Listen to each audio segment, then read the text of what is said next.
My girlfriend has a boy best friend who is her ride or die, but I can't help but feel like she's been riding him in a different way because of how easily she postponed our anniversary trip for a spontaneous concert invite with him. I, 28M, have been dating my girlfriend, Sarah, 26F, for just over a year now, and while I love her, there's one thing that's been eating at me since the very beginning: her relationship with her male best friend, Jake, 27M. Jake has been Sarah's ride or die since college, and I knew from the start that they were close. But what I didn't realize was how much it would impact our relationship. I've always tried to be the chill, trusting boyfriend. I don't want to be the guy who's threatened by a platonic friendship. But, honestly, it's gotten to the point where I feel like I'm the third wheel in my own relationship. Jake and Sarah are practically inseparable.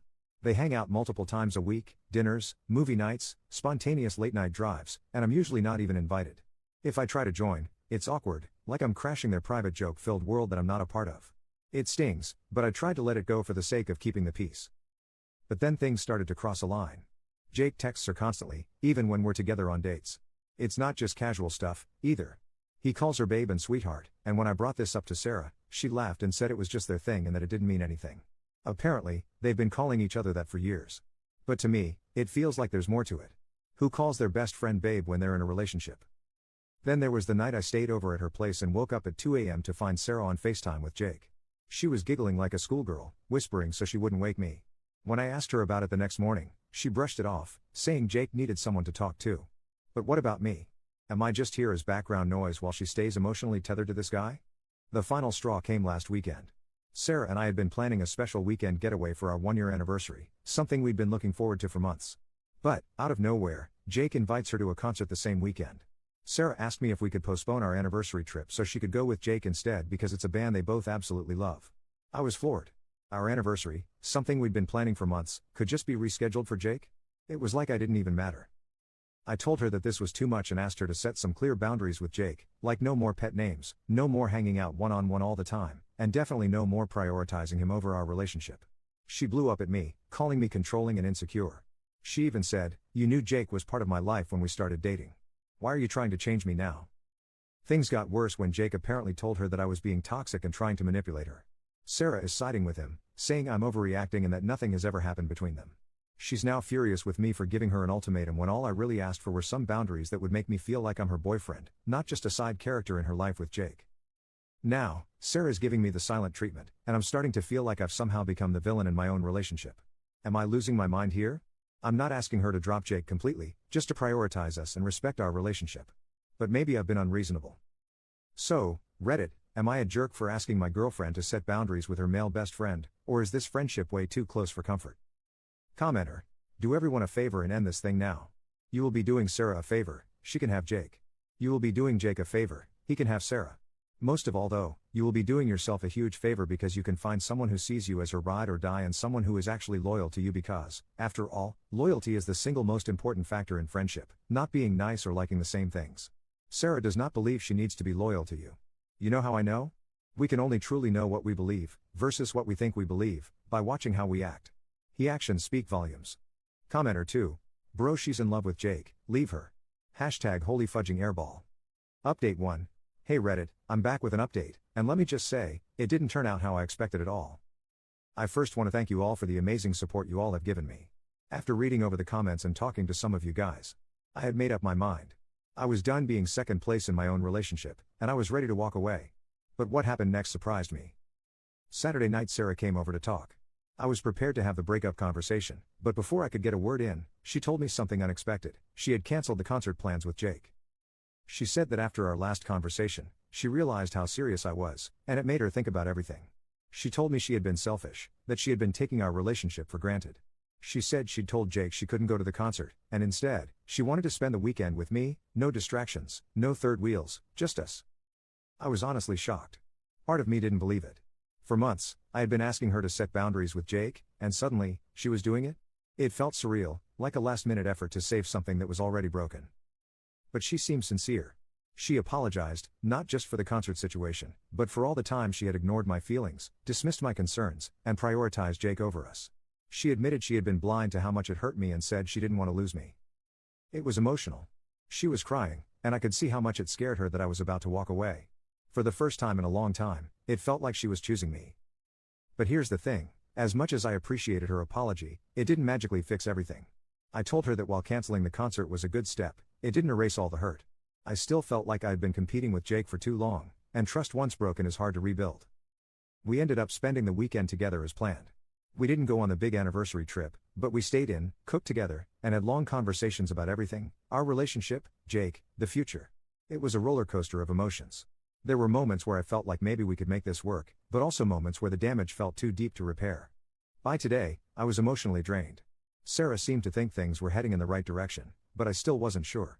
I needed space to think. So, I told her we should take a break, give each other some time to reflect and see if this relationship was something we both wanted to fight for. She didn't take it well. She cried again, begged me not to go, said she'd prove to me that she was serious about changing. But I needed to be alone, to clear my head without the constant push and pull of emotions. So, I left. I haven't spoken to her since. We agreed to give it a couple of weeks before we decide anything, but to be honest, I'm still leaning toward ending things for good. Could she really have set boundaries with Jake after everything? I find this hard to believe after months of me begging. I feel like I've already checked out of the relationship, and while her efforts are appreciated, I can't shake the feeling that it's too little, too late. I'll always care about Sarah, but this whole situation has made me realize how important it is to be with someone who values and respects you from the beginning. Someone who doesn't make you feel like you have to compete for their attention. You all think she might have cheated on me with Jake, so Reddit I asked, should I give her another chance or should I go through with the breakup? Commenter 1. Sounds like she found your Reddit to me. Commenter 2. Either that or Jake the Snake made a move on her when he felt he had convinced her that Op is toxic. Commenter 3. She's currently smashing with Jake. Update 2, 8 months later. Honestly, I didn't plan on ever coming back to this. After everything happened, I kind of just wanted to forget about it. Plus, Sarah eventually found the post, so I stayed quiet. But at this point, I don't care who I piss off. I think I owe you guys the end of the story, plus a lot of you guys have been asking for an update, so here it is. So, after my last post, we decided to go on a break. We had no contact for 2 weeks, and those 2 weeks messed with my head more than I expected. I didn't know what she was doing, who she was talking to, or where things stood. Eventually, I reached out and told her I wanted to break up. I thought I was ready. She broke down. Cried. Begged. Told me she'd cut Jake off for good. Said she'd block him, delete him, whatever it took. She told me she couldn't imagine her life without me and just wanted one more chance. And like an idiot, I gave it to her. Because I still loved her. This was the second person in my life I could say I truly loved. I didn't want to start over with someone new when I'd known her for so long. She wasn't just my partner, she was my best friend. I didn't want to lose what we had. At first, things were okay. She was more present, we spent more time together, and she tried harder. But I wasn't the same. I had this weird feeling in my gut that I couldn't trust her, even if I pretended to. I just couldn't forget everything that happened. And I won't sit here and act like I was perfect either. When she was trying her hardest, I wasn't putting in the same effort. That hurt her. This went on for about 3 months. It started getting better, little by little. I thought we were making progress. I still wasn't all the way in, but I could finally say I saw a future with her. But the thing that really bothered? Jake. She did stay true to her word and unfollowed him when we first got back together. This was almost 4 months ago. But one day while I was at work, I was scrolling on Egg and saw that they had followed each other again. I asked her about it and she said it didn't mean anything, that they weren't talking. I let it go. Maybe I didn't want to know the truth. Fast forward a few weeks. We were at my place, and she had fallen asleep first. That's when I saw an Instagram notification. I couldn't open it, didn't know her password, and I wasn't about to try and scan her face while she slept. So, I ignored it. I couldn't sleep. I was restless. But I told myself I was overthinking, and I wanted to trust her. Fast forward another week. We went on vacation and were staying at a hotel. She asked me to grab something from the car, but the hotel room key was on her phone. So, she handed it to me. That's when my insecurities got the best of me, and I snooped while walking to the car. That's when I saw it. And honestly, I felt nauseous. DMs from Jake. Not just old ones. Recent. Some unanswered, but some she did reply to. Messages about how she couldn't stand being apart from him. How it killed her to block him. How she missed talking to him. How she wanted to see him again. And then the part that really broke me, how she had developed feelings for him but was scared to leave me because then it wouldn't be Jake and Op. It would just be Jake. She talked about how she didn't want to lose both of us. She had even seen him behind my back. When she said she was going to the gym, she was going to his place. I came back to the room and didn't say anything. I laid in bed, numb. She eventually got up to take a shower, and while she was in there, she texted me asking if I went through her phone. At first, I lied. But then she said when she opened Instagram, it was still on her DMs with Jake, something she didn't leave open. So, I admitted it. I told her I read everything and couldn't believe she lied to me again. Her response? You weren't supposed to see that. I completely lost it. She tried playing the victim card, telling me I broke her trust by going through her phone and that I wasn't supposed to read what she told Jake. Like I was the bad guy in this situation. That was it for me. I didn't ask for explanations. I didn't want to hear any more lies. I shut down completely. I stopped texting her and only spoke when necessary for the rest of the trip. We had driven 6 hours from our hometown to visit some friends, so I couldn't just leave. We acted normal in front of our friends until it was time to go. The 6-hour drive home? Complete silence. I drove most of the way and didn't say a word. When I dropped her off at her place, she tried to talk to me, even tried to kiss me goodbye. I pushed her away and asked her to get out of the car. Later that night, I texted her that I was done. I didn't want to talk anymore. She tried to explain, but at that point, there was nothing left to say. I gave her so many chances and she still chose to lie. Again, I don't know if anything intimate happened between them, and at this point I don't care anymore. What I do know is I spent too long being second in a relationship where I should have been enough. So yeah, I'm single now. It hurts, obviously. But for the first time in a long time, I feel like I can finally breathe again. Thanks to everyone who gave it to me straight in the comments all those months ago, but also to those who told me to give her another chance. It hurt, but I grew and matured from this. Commenter 1. You dodged a bullet.